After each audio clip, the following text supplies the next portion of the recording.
Hi, today I'd like to talk to you about an interesting subject in the context of our One Think planning, and it is failure.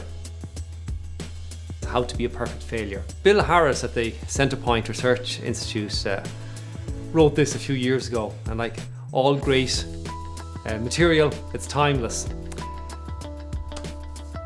Many people believe that successful people, the high achievers, not only know where they're going, but also know exactly how they're going to get there. That when they begin a project, they know the straight line from here to the result. They seem to have the Midas touch.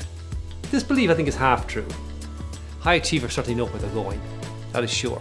I mean, we'll all agree that one of the first requirements for success is clarity and focus. You have to know where you want to go. Interestingly, studies have shown that only about 2% of the population actually have this clarity and focus in terms of having a purpose, having objectives, having a written plan, right down to things to do today to actually make it happen. About 2%. It's also interesting that somewhere around 2 or 3% own half the wealth of the planet. There may be a correlation there somewhere. My favourite quote, of course, is Napoleon Hill. He talks about a major definite purpose as being this sort of clarity and focus. And he found in his research that when somebody had this clarity, this major definite purpose, many of the other qualities necessary for success fell into place, sort of happened naturally.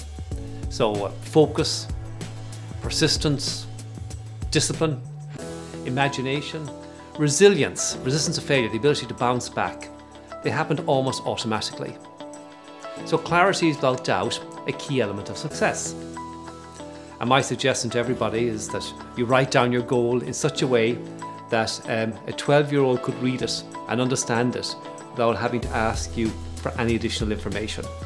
However, where the common belief about success falls down is that while success people clearly have an end in mind, they typically do not know how they're going to get there. But what they do know is that if they start, and they start moving forward, that the plan or the way to achieve the goal will become self-evident. So no matter how thin the resources are, they take action, they move forward, and they know that the method will appear. By taking action, the method will appear. In fact, I'd make the case that sometimes the only way to find out how to do something, how to achieve the goal, is in fact to start without knowing how to do it. We all know that waiting until everything is ready before we start is a sure recipe for disaster. It just never happens, you'll never get started. So, once you have the goal in mind, the secret is, and of course made it as specific as possible, the secret is to move into action. So, you take the goal, you articulate it in a One Think plan. Very simple, very straightforward, work in progress type of plan. And no matter how incomplete it is, or how bad it is, you start implementing it. And this is where failure comes in. Once you start implementing it, things happen.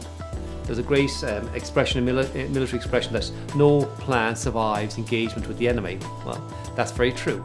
You implement the plan, and what happens? Well, success comes. How? The plan doesn't work. Let me explain what I mean. We all know the story about Thomas Edison when he was developing the light bulb. 10,000 experiments before he finally found that the tungsten filament was in fact the solution. And he was interviewed apparently by a journalist who said he must be feeling very bad about all these failures, and Edison said, no, he said, you misunderstand the way the world works. They weren't failures, they were me getting closer and closer to finding the answer to the way that worked. And this is the way successful people view failure. They view it as information. They view it as learning.